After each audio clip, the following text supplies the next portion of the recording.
ये अकेला नंबर नहीं, इसके अलावा साथ में इसमें आप तड़का जोड़ देते कि क्या होता था ना, एशियन पेंट्स के साथ पहले दिक्कत क्या आती थी कि जब हमारे डिस्कशन भी एक बार हुई थी, अजय जी के साथ एक बार डिस्कशन हुई थी कि आप वॉल्यूम ग्रोथ कर रहे हैं क्योंकि आप अपनी ज़मीन नहीं छोड़ सकते, आप उस पर कॉम्प्रोमाइज़ नहीं कर सकते, लेकिन वो वॉल्यूम ग्रोथ किस प्राइस पर आ रही है? 10.9% की वॉल्यूम ग्रोथ 17% के मार्जिन पर आ रही है। तो ऐसा नहीं है कि आपने प्राइस तोड़कर ये वॉल्यूम इकट्ठा किया है। एक होता है कि आप प्राइस तोड़कर वॉल्यूम लेकर आते हैं, वो इन दैट केस स्ट्रीट थोड़ा सा नेगेटिवली रिएक्ट करता है, लेकिन यहाँ पर वॉल्यूम ग्रोथ आई है विद स्ट्रॉन्ग मार्जिन। ये बिल्कुल टॉप डाउन बीट है। आप देखिए, अगर वॉल्यूम अच्छा है और प्राइसिंग अच्छी है, वो सीधा का सीधा आपका सेल्स में ट्रांसलेट होगा।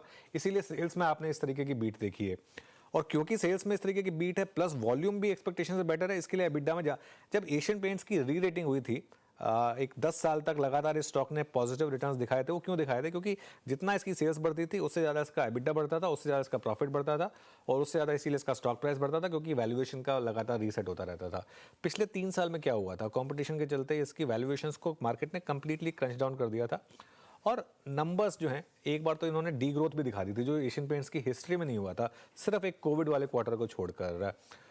अब ये जो इस तरीके के नंबर्स हैं ना, मुझे लग रहा है कि हालांकि स्टॉक ऑलरेडी काफ़ी चल चुका है, ऐसा नहीं है कि निचले लेवल से नहीं चला है, लेकिन ये कॉन्सेप्ट स्टॉक्स होते हैं वीरू, एक बार जब ये वापस आते हैं ना, फिर ये इसी तरीके के आते हैं। एक बार इनकी कमेंट्री और सुनना चाहेंगे मार्केट से कि क्या कह रहे हैं, लेकिन फिनोमिनल फिनोमिनल, और जैसे कहते हैं ना, form is temporary, class is permanent. तो एशियन पेंट्स वो क्लास वाला स्टॉक है, तो इस समय क्लास इज परमानेंट।